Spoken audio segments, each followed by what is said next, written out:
Due to high lumber prices and contractors aren't going to be ordering 5 or 6 extra boards just so they can get a few straight boards for their stair stringers. And this wasn't a problem when I first started out. If I had some bad boards, I would just simply flip them off of the pile. I wouldn't use them. But that's not the case today. So how do we deal with using crowned lumber to cut straight stair stringers? And I think the best suggestion I could give you would be to snap a line on the most convenient part of the board to create a straight line. And then use the circular saw to cut a straight line, or the straightest line you possibly can. Or use this line to lay out your stair stringers. Then you can either discard the piece that you cut or attach it to the other side. And yes, this works. I'm not saying the structural engineer is going to like it. But if all you ordered was 3 pieces of lumber and you don't have a straight one in the bunch, then you can go ahead and lay out the stair stringer using the straight edge. Then we can go ahead and cut our stair stringer pattern and then use that pattern in the most creative way we possibly can by setting it on top of the other lumber that isn't straight and trying to position it into place to create the strongest stair stringers we possibly can. And some of you are probably wondering, well, what am I going to do here? Well, if I have something like this, or possibly something like this, I might just leave it, depending on what I'm using for my risers and my treads. For example, if I'm using 1/2-inch plywood for my risers, I'm probably going to want to cut a piece and attach it to the stringer. However, if I'm using 2x8s for the risers and 1 1/8 plywood for the treads, I might not need to. So again, just simply position the lumber in whatever way you think it's going to provide you with the most strength for your project. Then simply grab your pencil and mark along the sides of the pattern until you have a nice stair stringer that will create a straight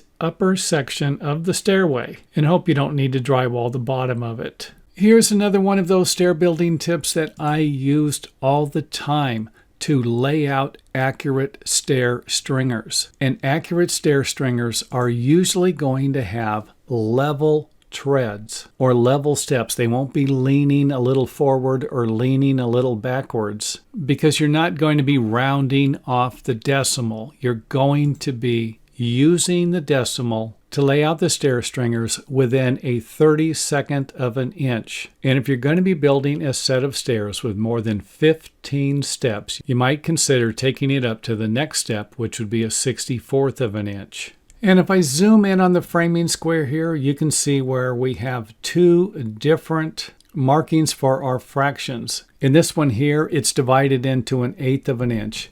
In this one here, it's divided into a 16th of an inch. And if this is a side you're dealing with on your framing square, then it might be a little bit more difficult. But I usually just divide this into sections. So if I was to go in between the middle here, I would have a 16th of an inch. If I split that in half, then I'm going to have a 32nd of an inch. And if I'm dealing with the 16th of an inch increments on the framing square, I just need to divide that in half. So for example, if 16 32nds is a half of an inch and I needed 17 32nds of an inch, I'm simply going to make sure that the center of this area right here lines up with the edge of the lumber that I'm trying to lay out the stair stringer on. And that will look something like this. Here's the edge of the stringer here, and here's the mark that represents the 32nd of an inch